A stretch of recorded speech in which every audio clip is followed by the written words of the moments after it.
नगर निगम के कारनामे अजीबोगरीब हैं। सरकार कभी अवैध कॉलोनियों को वैध घोषित करती है तो कभी नोटिस थमा देती है। कौड़ियों के भाव जमीन खरीद कर आशियाना बनाने वालों को तब झटका लगता है जब नगर निगम का चाबुक चलता है। राजनीतिक संरक्षण प्राप्त कॉलोनाइजर सभी नियम कानून को किनारे कर कॉलोनी बसाते हैं और लोगों की गाढ़ी कमाई हजम कर जाते हैं। जब स्थानीय निवासी अपना आशियाना बना लेते हैं तो नगर निगम उन्हें लंबी नोटिस भेज देता है। ऐसा ही कुछ मामला देखने को मिला वार्ड क्रमांक 4 पर्रा कॉलोनी में, जहां सस्ती जमीन खरीदने वालों को जोरदार झटका तब लगता है जब उक्त कॉलोनी वासियों के विकास शुल्क के नाम पर 1 लाख से 4 लाख रुपए तक के बकाये का नोटिस दिया गया, जिसके चलते हड़कंप मच गया। बताया तो यह भी जाता है कि नोटिस देखते ही एक व्यक्ति को हार्ट अटैक भी आ गया, जिसका उपचार किया जा रहा है।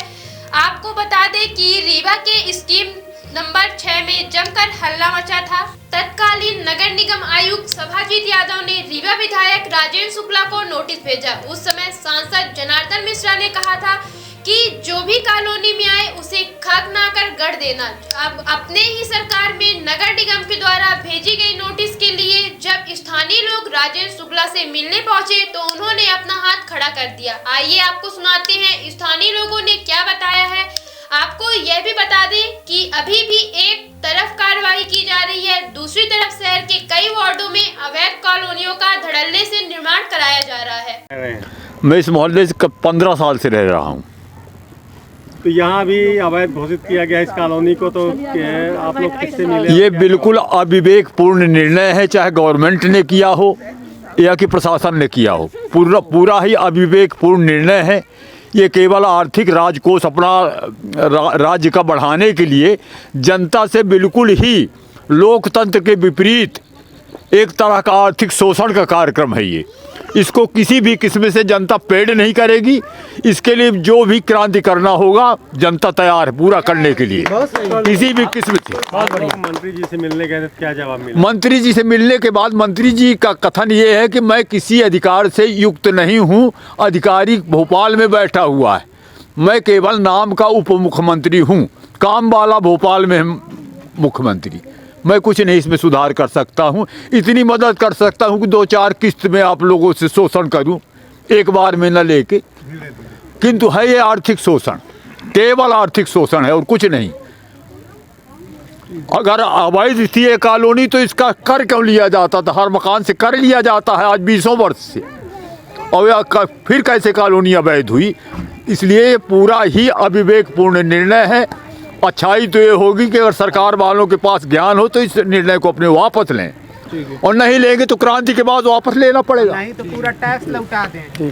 कब से रह रहे हैं? बहुत दिन से हो गए हम लोगों को रहते। हमारा तो बचपन ही यही गुजरा है। हाँ, जैसे अभी नगर निगम ने अटैक किया तो आप लोग आवाज उठा रहे हैं। हाँ, इसके पहले आप लोग टैक्स दे रहे हैं, लेकिन यहाँ रोड नाली कुछ भी सुविधा नहीं है भैया, कबाड़ है। तो किस बात और टैक्स दे रहे थे आप? दरवाजे अब क्या जाने, अब ले रही है सरकार, दे रहे हैं, ऐसा ही दे रहे हैं, फ्री में ले रहे हैं तो दे रहे हैं।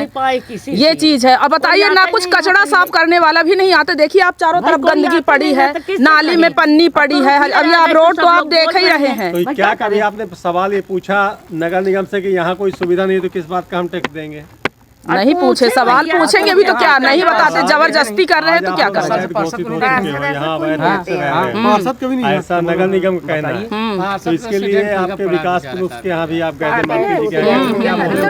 हम लोग अब क्या बोले, जो कोई गए, हम तो नहीं गए, हमारी तो तबीयत खराब थी, हम तो जा ही नहीं पाए हैं। लेकिन अगर यहाँ पर रोड वगैरह नहीं बनेगा, हम गए थे, हम लोग को अवैध बताया गया था। हम लोग यहाँ सब्जी का ठेला लगाते हैं, वहाँ भी हम लोग को दुकान में नगर निगम वाले परेशान कर रहे हैं। जब लोग धंधा व्यापार नहीं करेंगे तो कमाएंगे कहाँ से और देंगे कहाँ से? हैं यहाँ पे कहते हैं लाडली बहना वाला पैसा दे रहे हैं, जिनके तो दे नहीं रहे, तुझे तो ले रहे हैं। यहाँ पे हम लोग बहुत परेशान है, वहाँ भी परेशान करते हैं, दुकान में भी आके, और यहाँ भी परेशान किया जा रहा है कि पैसा दीजिए पैसा दीजिए। हम लोग कहाँ से लाएंगे पैसा जब अपना मेहनत? जिस घर में हम लोग रहते हैं इतनी साल से, हम सोच रहे हैं कि वो हमारा घर है, तो आज ये मतलब जमीन किसी और की, हम लोग किराए से रहते हैं। क्या बताइए, थोड़ा थोड़ा पैसे करके बच्चों को पालते हैं हम लोग, बताइए। तो अभी अब इतना पैसा हम लोग कहाँ से दे पाएंगे? हर महीने का टैक्स आप लोग दे रहे हैं। वो टैक्स तो हम लोग देंगे ही, घर का जो भी होगा हम दे। टैक्स होता है, रोड नाली बिजली इसका होता है, ये सबका देते हैं हम लोग। ये तो है ये नहीं है आपके यहाँ जी, ये तो है ये नहीं है आपके यहाँ, रोड दिख रही ना नाली दिख रही, पैसे तो देते हैं। जी इसके लिए उठाएंगे। हमारे दरवाजे के बाहर देखिए नाली, पूरी नाली भरी है, दरवाजे में पानी आता है, गंदगी रहती है, इतनी गंदगी है। देखिए आप पूरी पानी भरता है दरवाजे के बाहर। लगा दिया गया है। जी टैक्स भी लगा नाली के लिए भी अपन बोले गए थे कि नाली के लिए हमने कंप्लेन करवाई है, हम लोगों ने कंप्लेन करवाई है नाली के लिए। चल के देखिए कैसे रोड बनी है। थोड़ा सा आकर साफ कर दिए और थोड़ा पानी वो कर दिए, उसका कोई ध्यान नहीं। पूरी नाली भी नहीं निकाले हैं, वहाँ तक नाली भी नहीं निकली है। हम लोगों को इतनी परेशानी की इतना पानी कार्यालय केशवधाम, तब भी यहाँ कोई मतलब वो नहीं है, जनता परेशान। ये कॉलोनी धीरे हाँ, ये कॉलोनी धीरे धीरे बसी है। ये पड़रा नई बस्ती के नाम से जाना जाता है। और ये जब लोग पुराने लोग घर बनाए थे, पहले ग्राम पंचायत थी, जो यहाँ के सरपंच राम रसिक पांडे जी थे। और उस समय मंजूरी की कोई अनुमति नहीं थी, ग्राम पंचायत के माध्यम से उनको अनुमति दे दी जाती थी और वो घर बना लेते थे। और नगर निगम ये बाद में हुआ, और जब नगर निगम बाद में हुआ तो कुछ लोग डायवर्सन कराएं, कुछ लोग मंजूरी लिए, और जो लोग मंजूरी भी नहीं लिए हैं तो टैक्स देने में किसी को कोई आपत्ति नहीं, भाई आप टैक्स लीजिए। लेकिन जो प्लाट का गलत ढंग से 81-82 रुपये वर्ग फुट प्लाट का ले रहे हैं, वो सबको स्वीकार नहीं है। ये गलत ढंग से है, ये अवैध कॉलोनी का। जैसे बता रहे हैं 40-50 साल से लोग यहाँ बसे हुए हैं। हाँ, आज तक यहाँ विकास नहीं पहुँचा, रोड नहीं है, विकास नहीं है, रोड नहीं, उसका ऑलरेडी टैक्स लोग दे रहे हैं, विकास शुल्क दे रहे हैं, टैक्स दे रहे हैं, घर का दे रहे हैं, सब लोग दे रहे हैं। नाली तो दिखाई नहीं दे रही, क्या है? रोड नाली नहीं दिखाई दे रही, कचरा का जो ले रहे हैं 30 रुपए सब लोग दे रहे हैं, उसमें टैक्स में जोड़ रहे हैं, ऑलरेडी दे रहे हैं, टैक्स में किसी को कोई आपत्ति नहीं। लेकिन जो अवैध कॉलोनी का जबरदस्त पैसा ले रहे हैं 83 रुपये वर्ग फुट से, तो गलत ढंग से नाजायज ढंग से हो रहा है। भाजपा की सरकार है इसलिए ले रहे हैं लोग, क्या गलत ढंग से दे रहे हैं। उसके हिसाब से क्या आप लोग सुविधाओं के लिए कभी आवाज उठाएं? टैक्स हम लोग दे रहे हैं, उसके लिए हमको लोग दिक्कत सुविधाएं को हमने आवाज़ उठाई कि रोड नहीं, नाली नहीं, तो उसको कोई दिक्कत नहीं। लेकिन अवैध कॉलोनी का जो 83 रुपये वर्ग फुट ले रहे हैं वो गलत ढंग से लिया जा रहा है, तो उसमें सबको आपत्ति है। इसके लिए कहाँ आप लोग मिले, किससे मिले? मंत्री जी से लोग मिले हैं, नगर निगम कमिश्नर जी से मिले, महापौर जी से मिले, सब लोग मिल कर गए हैं, मंत्री जी से सब लोग मिले। का क्षेत्र है जी हाँ, और नगर निगम मतलब रीवा शहर में जिस तरह से विकास और ये सब दिख रहा है, जैसे बात कही जा रही, तो आपके यहाँ तो रोड भी नहीं, नाली भी नहीं। रोड नाली नहीं है, रोड नाली नहीं, इसके बाद भी लोग टैक्स दे रहे हैं। टैक्स देने में किसी को कोई आपत्ति नहीं है। लेकिन 83 रुपये जो वर्ग फुट लिया जा रहा है दर, कि हम इसको कॉलोनी की अवैध कर देंगे, तो गलत ढंग से वसूला जा रहा है। इसमें सब लोगों को आपत्ति है। सब लोग मंत्री जी से मिले, नगर निगम कमिश्नर से मिले और महापौर जी से मिले। वो बोले कि वहाँ से विधानसभा में प्रस्तावित पास हुआ है, इसलिए आपको देना ही पड़ेगा। सबको आपत्ति है भाई, 83 रुपये गरीब से गरीब आदमी नहीं। बताइए, आप यहाँ के निवासी हैं। बिल्कुल बिल्कुल। क्या समस्या क्या आ रही है अभी? समस्या ये है कि जैसे इसको कह रहे हैं कि अवैध कॉलोनी, और बता रहे हैं कि रीवा में 120 कॉलोनियाँ अवैध हैं और प्रॉपर टैक्स ले रहे हैं। तो मतलब अवैध अगर कॉलोनी थी और तुम टैक्स ले रहे हो तो अवैध काम तो तुम भी किए। अब तुम शासन बैठे हुए हो और कुछ भी डकैती डाल दो, तुम बिल्कुल साफ़ सुथरा हो और यहाँ पब्लिक के साथ मतलब लूटपाट मचा रहे हो। तो टैक्स प्रॉपर दे रहे हैं, बिजली का बिल प्रॉपर दे रहे हैं, पानी का कनेक्शन लेके पानी का दे रहे हैं, जो नगर निगम टैक्स सारा वो भी दे रहे हैं। अब इंजेक्शन लगा रहे हो नॉर्मल व्यक्ति को, 1.5 लाख 2 लाख 2.5 लाख का बिल थमा रहे हो कि अवैध कॉलोनी के नाम पे दो। तो अवैध, मेरा कहने का मतलब ये कि वैध हो जाएगा पैसा देने से, तो ये नक्शा सुधर जाएगा, इनके सामने गार्डन आ जाएगा क्या? मतलब पैसा दे के वैध करना ही मेरे समझ में नहीं आ रहा किसी पब्लिक के कि क्या है। तो मांग बस इतनी है कि आज से इसको वैध किया जाए। अब आगे जो कुछ भी होगा, टैक्स तो दे ही रहे हैं भैया, कागजे में जब वैध करना वैध कर दो।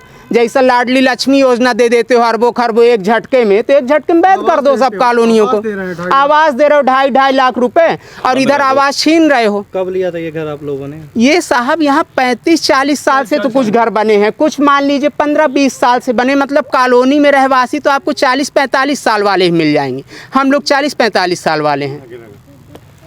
देखिए इस समय जी हम लोग यहाँ पे इसलिए इकट्ठा हुए हैं कि आज सुबह हम यहाँ इस कॉलोनी पे घूमते हुए आए तो लोगों ने बताया कि भैया ऐसी ऐसी समस्या आ गई है, यहाँ हम लोगों को नोटिस आई हुई है, इस कॉलोनी को अवैध घोषित कर दिया गया है।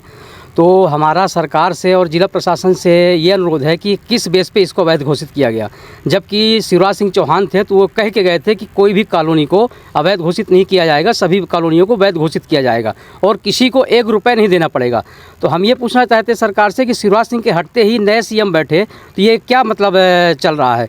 आम जनता को परेशान करने का ये क्या वो चल रहा है? आम जनता अभी मंत्री जी के पास भी गई थी, इस पूरी बस्ती के लोग गए थे, तो मंत्री जी ने भी मना कर दिया, बोला हमारे बस में नहीं है और आप लोगों को ये देना पड़ेगा। क्यों देना पड़ेगा? क्या देना पड़ेगा? टैक्स देना पड़ेगा, विकास शुल्क देना पड़ेगा। किसी के पास 1 लाख, किसी के पास 1.5 लाख, किसी के पास 2 लाख, किसी के पास 3 लाख, किसी के पास 4 लाख तक की नोटिस आई है।